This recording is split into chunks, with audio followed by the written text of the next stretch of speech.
So guys we are back with the business studies case study के लिए बहुत important video लेके आ चुका हूँ। फाइनली वेट इज ओवर दोस्त।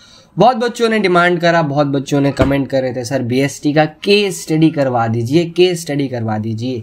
केस स्टडी भाई लेके आ चुका हूँ, फाइनली आपके सामने देख पा रहे होगे। ऐसा कुछ यूनिक मेथड बताने वाला हूँ, अभी तक में भी आपने नहीं सीखा हो। और केस स्टडी एक ऐसा कंसेप्ट हो जाता है बिजनेस स्टडीज के अंदर, बच्चे इससे डरते हैं और पता नहीं गलती कर आते। कुछ पॉइंट्स होते हैं, कुछ चीजें होती है जो कि हम केस स्टडी को सॉल्व करते टाइम हमें रिमाइंड करना है और ध्यान रखना है। ये वो सारे क्वेश्चंस करवाने जा रहा हूं जो कि आपको एग्जाम से पहले एक बार देखना है। वीडियो में कवर क्या करने वाला हूं मैं, टोटल 10 क्वेश्चंस मैं लेके आया हूं अभी, क्योंकि हमारा 18 को एग्जाम है। कुछ बच्चों को उससे पहले है तो उनके लिए जल्दी हमने पेश कर दिया, जितना जल्दी हो सकता है मैंने कोशिश करी है क्वेश्चंस ढूंढ ढांड के आपके लिए ले आऊं। 10 क्वेश्चंस कराऊंगा प्लस इसके अंदर पीडीएफ आपको मिलेगा ही मिलेगा फ्री ऑफ कॉस्ट में, यार डाउनलोड कर लेना, लिंक बायो में मिल जाएगा। प्लस मैं कुछ वर्ड्स बताऊंगा जिसे हम कहते हैं बेटा की वर्ड्स कह लो या क्लू वर्ड्स कह लो, जिससे आप उस कंसेप्ट को फाइंड कर पाओ कि हाँ यहाँ पर बात हो रही है। जैसे अगर मैं समझाना चाहूँ एग्जाम्पल के तौर पर, जैसे यहाँ पर भी क्वेश्चन बाद में देखेंगे, एक एग्जाम्पल ले रहा हूँ छोटा सा। तो मैं एग्जाम्पल की बात कर रहा था, मैं एक एग्जाम्पल आपको समझाना चाह रहा था। क्या एग्जाम्पल समझाना चाह रहा था, यानी व्हाट इज की वर्ड्स क्या होते हैं या क्लू वर्ड्स क्या होते हैं। आपको कैसे पता लग जाएगा कि इस टॉपिक के अंदर, इस क्वेश्चन के अंदर इसी चीज की बात कर रहा है। For example suppose we are talking about equity का, कोई इक्विटी शेयर से कोई केस स्टडी दे रखी। अब आपको दुनिया की कहानी दे रखी होगी भाई पैसेज के अंदर, दुनिया भर की कहानी दे रखी होगी पैसेज के अंदर इक्विटी शेयर से रिलेटेड। आपको पहले तो आपको जो भी केस स्टडी आप अटेम्प्ट करने जा रहे हो, मैं नहीं कह रहा एक ऐसा मंत्र बता दूंगा कि ये कर लोगे हो जाएगा। आपने इस टॉपिक को एट लीस्ट बेटा पढ़ा हुआ होना चाहिए, एटलीस्ट आपने इसको रीड करा होना जरूरी है, आपको इसके बारे में पता होना चाहिए। क्योंकि केस स्टडी आप तभी सॉल्व कर सकते हो जब आपने उसके बारे में पढ़ रखा है, तभी तो आप आइडेंटिफाई कर पाओगे। यार अगर आपको पता ही नहीं है कि किस चीज के बारे में बात हो रही है तो आप आइडेंटिफाई कैसे करोगे। अरे बस समझ, फॉर एग्जाम्पल जैसे मान लो ABC लिमिटेड कोई कंपनी है, यहाँ पर कह रहा है जो ये जो पर्सन है ना, यहाँ पर जो शेयर होल्डर्स है, इनके पास क्या है, इनके पास वोटिंग राइट्स है। ये बोल रहा है वोटिंग राइट्स है, और कह रहा है इन शेयर होल्डर्स के पास प्रॉपर पावर है। ये बेसिकली रिस्क को भी बियर करते हैं, रिस्क को भी इनको देखना पड़ता है, प्लस एज अ ओनर काम करते हैं। अब ना ये जो पॉइंट्स मैंने बताए, ये जो वर्डिंग्स यहाँ पर मैं लिख रहा हूँ, दीज ऑल आर की वर्ड्स ऑफ इक्विटी शेयर्स, यानी इन्हें बोला जाता है इक्विटी शेयर के की वर्ड्स। हमें पता है इक्विटी शेयर्स वो शेयर्स होते हैं जहां पर आपको, अगर आप ये परचेज करते हो, खरीद लेते हो, इसमें इन्वेस्ट करते हो, आपको वोटिंग राइट्स मिलेगा, रिस्क बियर करते हो, आप एज अ ओनर काम करते हो, यहाँ पर डिविडेंड ज्यादा मिलता है, रिस्क भी ज्यादा मिलता है।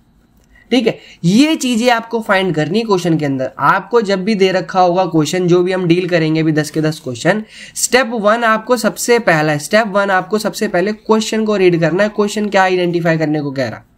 स्टेप 2 देन फाइनली आपको रीड करना है अपने पैसेज को। स्टेप 3 अगेन स्टेप 1 और स्टेप 2 को आप फॉलो करोगे, दोबारा से क्वेश्चन रीड करो देन पैराग्राफ। क्योंकि फर्स्ट टाइम पे जरूरी नहीं है आपको आ जाएगा, क्योंकि मेरे टाइम पे भाई हमें तो यार केस स्टडी का मतलब ही नहीं पता था दोस्त, क्योंकि स्कूल में टीचर नहीं पढ़ाते इस चीज को।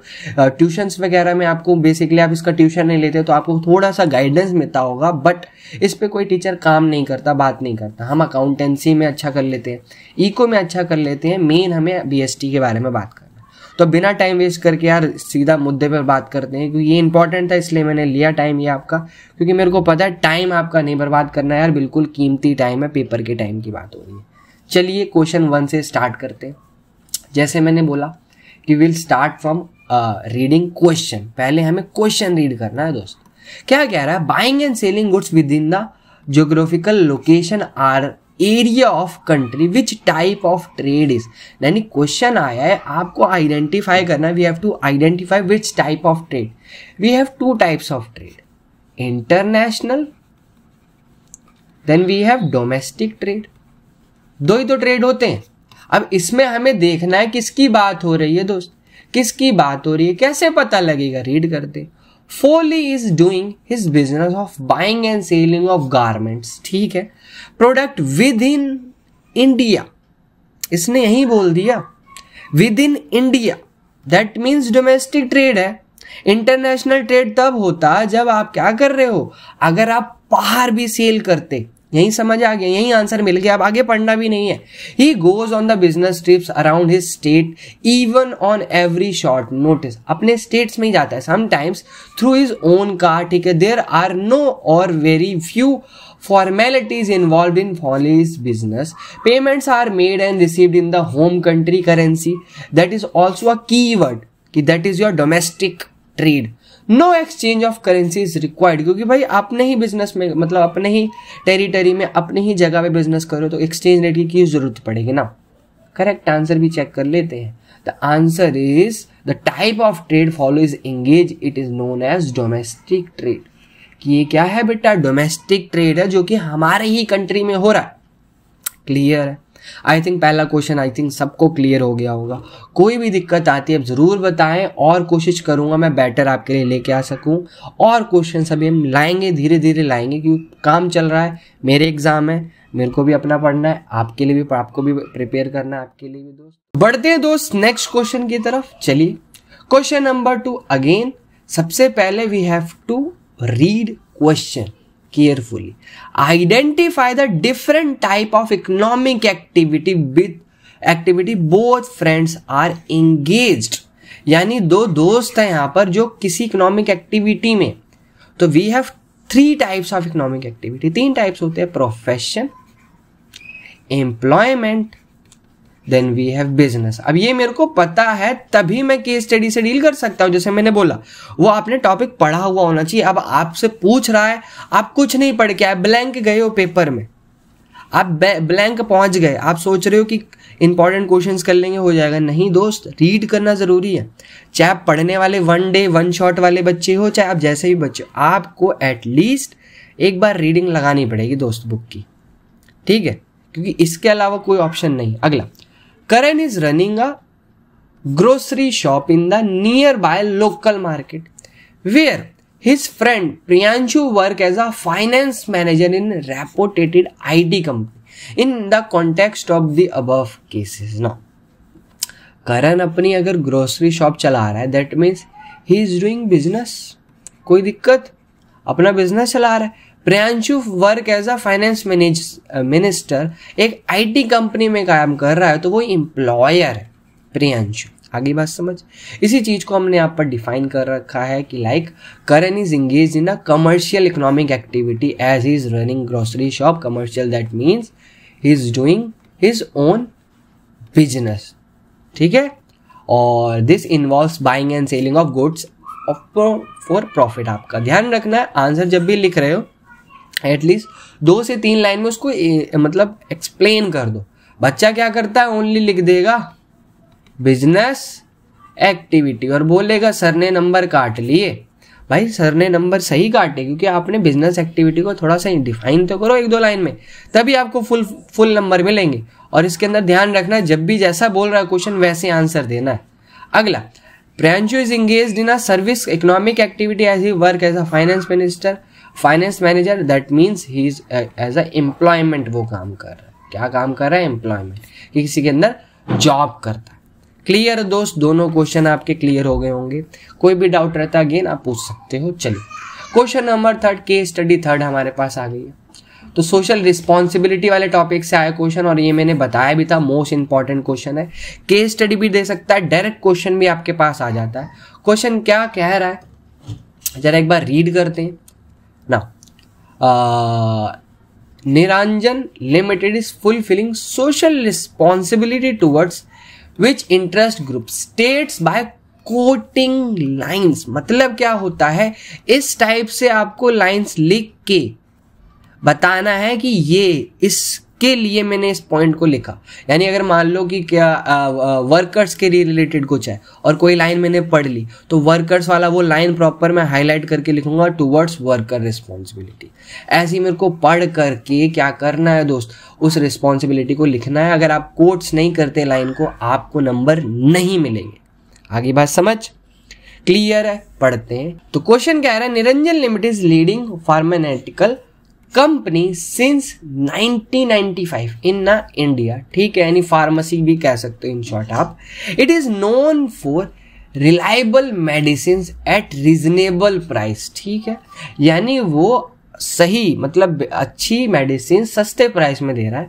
It always ensure steady supply of medicine through out the year, यानी वो प्रॉपर एक सप्लाई बनती रहे, कॉन्टिन्यूस सप्लाई होती रहे। ठीक है, apart from it he pays its tax honestly in time and fully abides by the rules laid down by the government. Government वाला तो हमें समझ आ गया, गवर्नमेंट वाला तो यहां से समझ आ रहा है कि भाई it pays tax honestly in time, that means he is doing towards social responsibility for government, clear towards government कि apart from it और government, ऐसे हाईलाइट करके पूरी लाइन लिखने की जरूरत नहीं है, डॉट डॉट डाल दो चल जाएगा।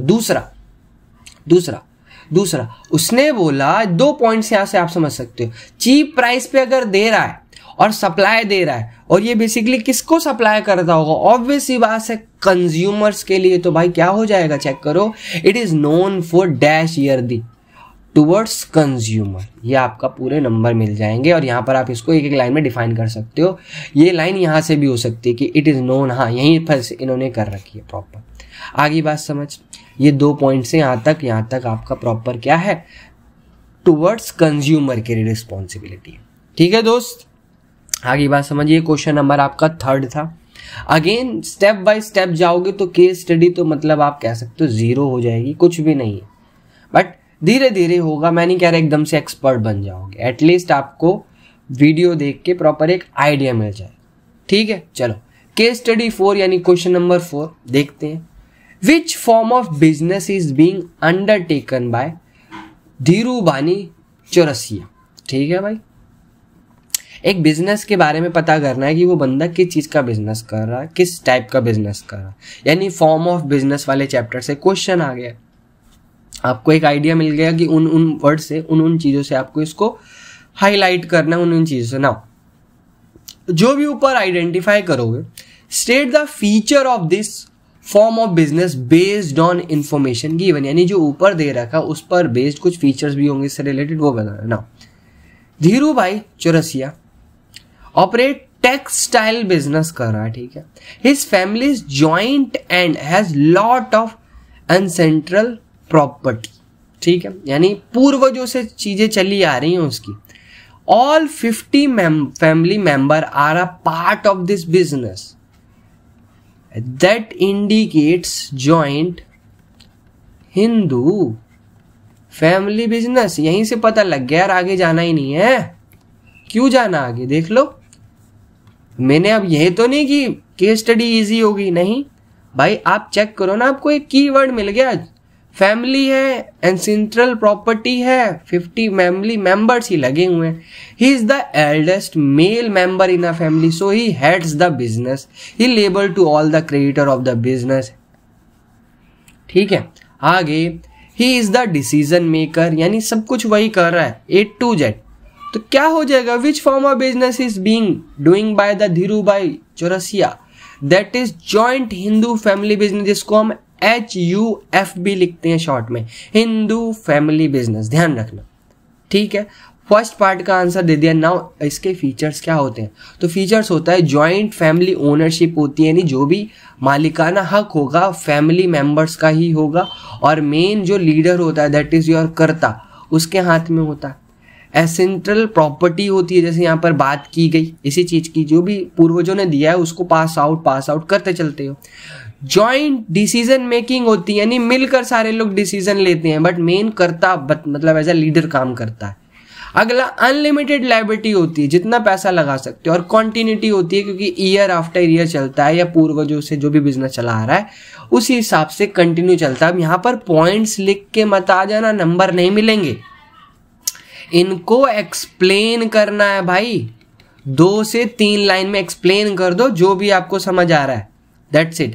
मेन आपको क्वेश्चन को अटेम्प्ट करते टाइम जरूर ध्यान रखना है कि आप उसका करेक्ट आंसर दो। अगर मान लो ज्वाइंट हिंदू फैमिली बिजनेस की जगह बच्चे ने पार्टनरशिप लिख के उसके फीचर्स लिख दिए, 0 मार्क्स है उसके लिए, 0 मार्क्स है उसके लिए। इसलिए अगेन केस स्टडी जितनी ईजी है उतनी हार्ड भी है। मैं डरा नहीं रहा, बट आपको एक इन्फॉर्म कर रहा हूं, कि आपको पता होना चाहिए कि केस स्टडी को अच्छे से डील करना है, कि आप जल्दबाजी में कोई क्वेश्चन पढ़ के गलत आंसर कर दो।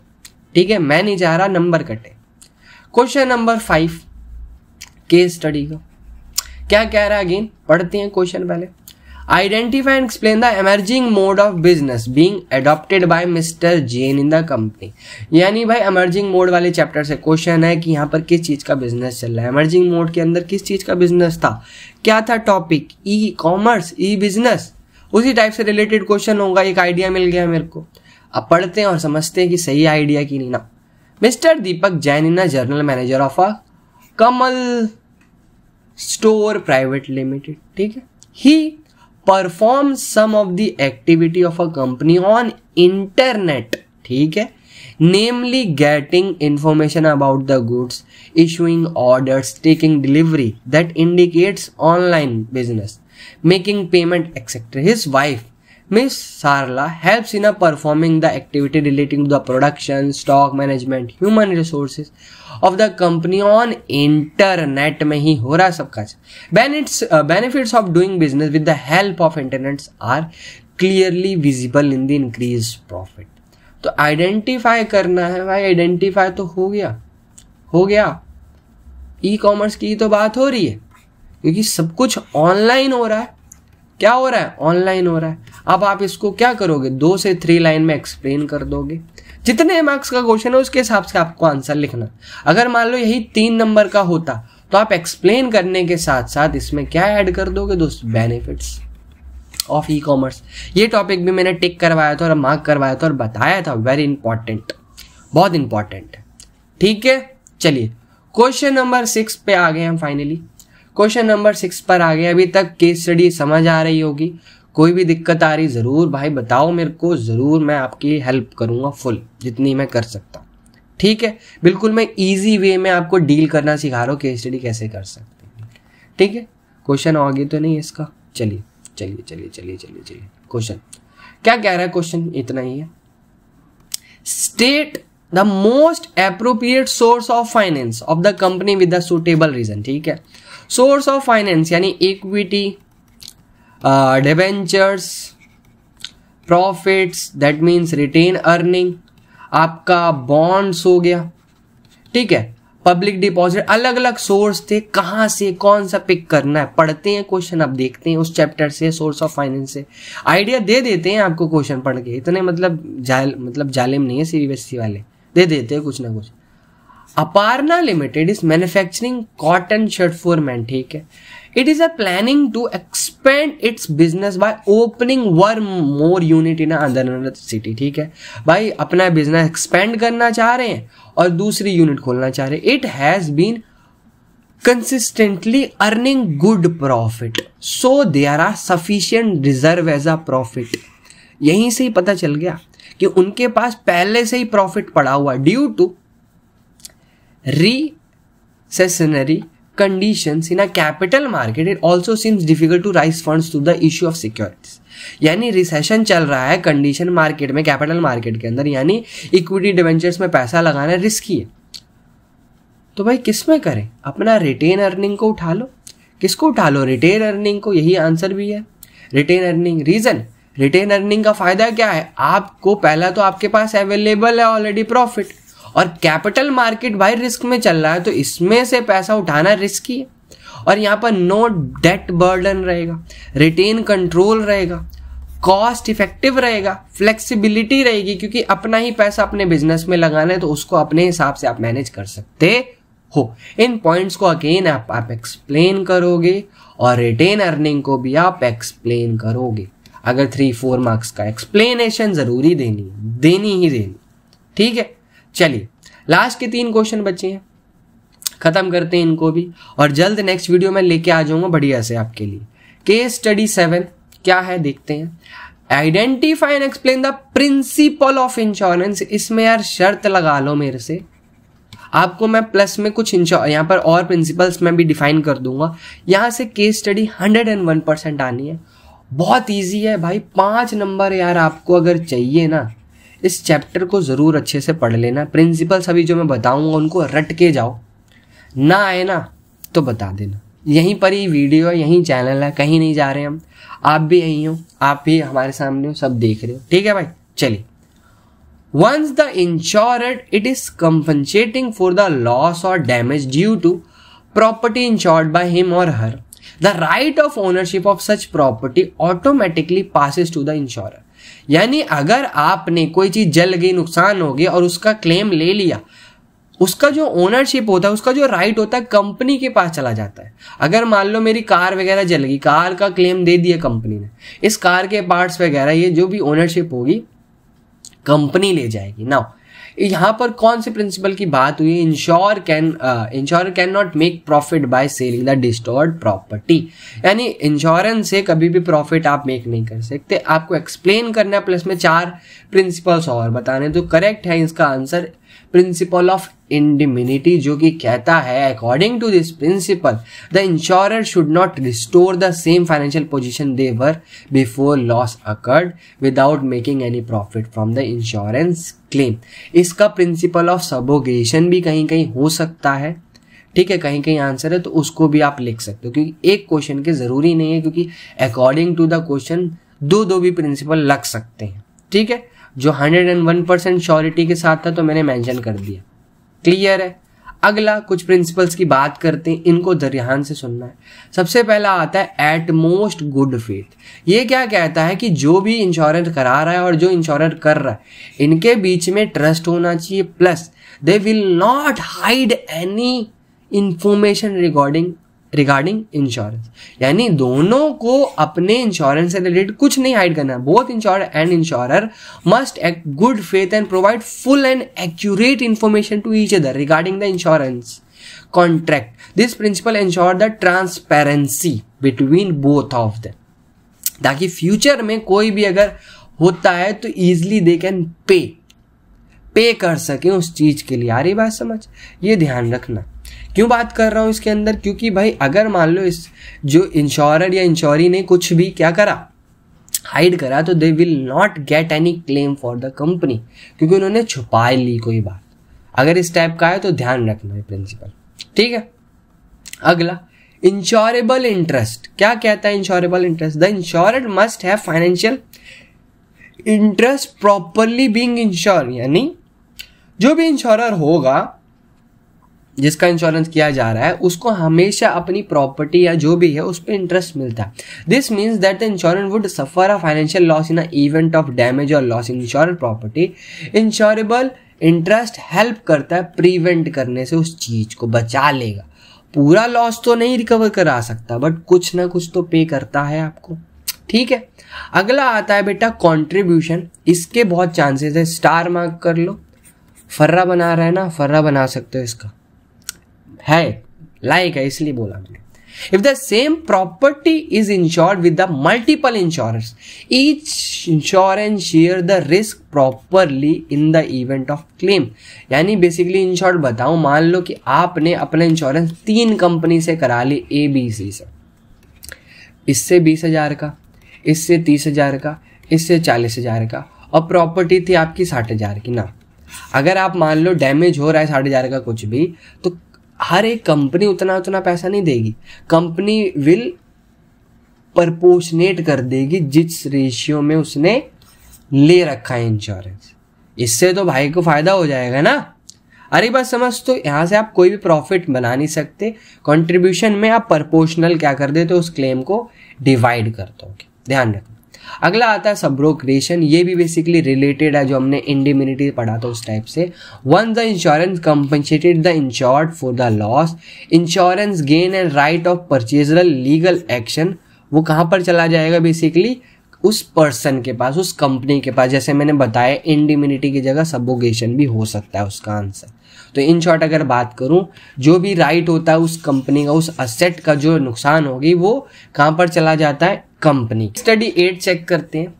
Fast motor is manufacturer of sophisticated granulates. The production manager of the company reported the chief executive officer Ashish, जो कि machine used in a manufacturing garnets has been replaced to the compete in the market, as the competitor are automobile machine for a manufacturing corners. After a detailed analysis, it was decided to purchase a new automatic machine having the latest technology. It was decided to finance the machine through borrowers funds from the public as a company has steady inflow of cash for paying returns. Now principal amount suggest करना है आपको finance का resource, तो यहाँ सबसे best way जो आपका रहेगा दैट इज डिवेंचर। अब मैंने डिवेंचर ही क्यों बोला, कीवर्ड्स जान लो, देख लो। डिवेंचर क्यों, क्योंकि इसने बोला कि it has steady inflow of cash, he the company will have cash है उस कंपनी के पास, that means he can easily pay interest, क्योंकि डिवेंचर पे तो इंटरेस्ट पे करना होता। आ रही है बात समझ? इसलिए वो किसके लिए जा सकते हैं, डिवेंचर के लिए जा सकते हैं। डिवेंचर आप तभी पिक करते हो व्हेन यू हैव टू पे इंटरेस्ट, यानी कैपेबिलिटी है, आप इंटरेस्ट पे कर सकते हो क्योंकि पे करना पड़ता है, दैट इज इंपॉर्टेंट। फीचर्स क्या होते हैं, टैक्स डिडक्टेबल आइटम्स होता है, do not participate in profit होता है, सुटेबल वाइल अर्निंग स्टेबिलिटी रहती है, fixed income at lesser risk होता है क्योंकि अपना पैसा नहीं लगता, किसी दूसरे का पैसा लगाते। इनको अगेन एक्सप्लेन करोगे आप। क्वेश्चन नंबर 9 देखते हैं बेटा। क्वेश्चन नंबर 9 क्या कह रहा है, पढ़ते हैं question. What do we call such type of business? Write briefly its meaning and any 4 benefits to the firm. तो ये बेसिकली आपका जो गेस कर सकता हूं मैं, मैन्युफैक्चरिंग जो आपने मैन्युफैक्चरिंग कह रहा है होलसेल रिटेलर वाला है, ये भी जरूर देता है क्वेश्चन, देख लो। Bachpan Limited produce kids wear. The company throughout of selling its goods in a United Kingdom, marketing section of the company is not so good, but the production side is strong. Bachpan Limited met a UK-based company, Damo Limited, whose marketing side is very strong. Both the company have an agreement made between themselves that the company first country will manufacturing goods and send them to Damo Limited. The job of selling goods will be done by Damo Limited. What do we call such type of business? यानी एक UK की company है और एक अपने यहाँ की company, दोनों ने मिल के स्टार्ट किया, तो इसे बेसिकली क्या बोलते हैं बेटा, इंटरनेशनल बिजनेस। कैसे पता लगा, यूके का नाम ले लिया ना, प्लस यानी ऐसा ट्रेड है जहां पर हम बिजनेस को बाहर के लेवल पे लेके जा रहे हैं, और यहीं से आपको आइडिया लग जाना चाहिए, ठीक है। अब इसके फायदे क्या हैं अगर आप बाहर से काम करो, perspective of higher profit, increase capacity utilization मिल गया, ग्रोथ पर्सपेक्टिव हो गया, इंप्रूव्ड होगा आपका बिजनेस क्योंकि आप बाहर के लोगों के साथ मिलकर काम करो, दैट मीन्स आपको कुछ ना कुछ ज्यादा प्रॉफिट होगा, ठीक है। क्वेश्चन नंबर लास्ट, और आपके लिए एक होमवर्क में भी दे के जाऊंगा मैं क्वेश्चन, वो भी ट्राई करना। Vinay is a sweet makes halwai, due to increase demand on Diwali he ordered 1000 kg khoa from Ramesh, who is the only supplier of khoa in the area. Ramesh provided him credit facility because it was not possible for Vinay to pay such huge amount immediately. Vinay also keep on informing the quality खोया supplied. Answer the following question. यानी basically question जो आ रहा है that is from wholesaler retailer, उसी में से ही है question. Which type of trade Vinay is, which type of trade Ramesh is, और facility provided them. ये क्वेश्चन आता ही आता है, वेरी इंपॉर्टेंट, और आपके पेपर में भी आएगा। तो बेसिकली ये जो है विनय रिटेलर होगा। कौन होगा, विनय इज रिटेलर। क्यों रिटेलर है, क्योंकि वो बना रहा है हलवाई और किससे कांटेक्ट करता होगा, कंज्यूमर से। और नाउ रामेश होगा होलसेलर, क्योंकि वो इतनी लार्ज क्वांटिटी में विनय को क्या दे रहा है, सामान दे रहा है। अब दोनों के द्वारा क्या क्या सर्विस प्रोवाइड की जाती है वो देख लो। Ramesh provide Vinay with a credit facility, ठीक है, allow Vinay to receive the khoya without immediate payment, enabling Vinay to fulfill the increased demand, plus later जो भी चल रहा है मार्केट के अंदर वो इन्फॉर्म करता है, लेटेस्ट फैशंस वगैरह ये सारी चीजें, ठीक है। इनको आप ऐसे पैसेज में ना लिख के, instead of writing answer in a passage, आपको क्या करना है, पॉइंट्स में आंसर लिखना है। किसमें लिखना है दोस्त, पॉइंट्स में, ठीक है। क्वेश्चन नंबर 11, स्क्रीनशॉट ले लो, इसको आपको कमेंट करके बताना है, ठीक है भाई, कमेंट करके बताना है प्रॉपर इसका आंसर क्या हो सकता है। तो that's all for today, see you tomorrow दोस्तों। सीवैक कंसेप्ट की तरफ से मिलते हैं नेक्स्ट वीडियो में। ऐसी वीडियोस लाता रहूंगा जो कि आपको एग्जाम में आपको फोड़ने में मदद करेगी। जय हिंद, जय Bharat, bye and take care.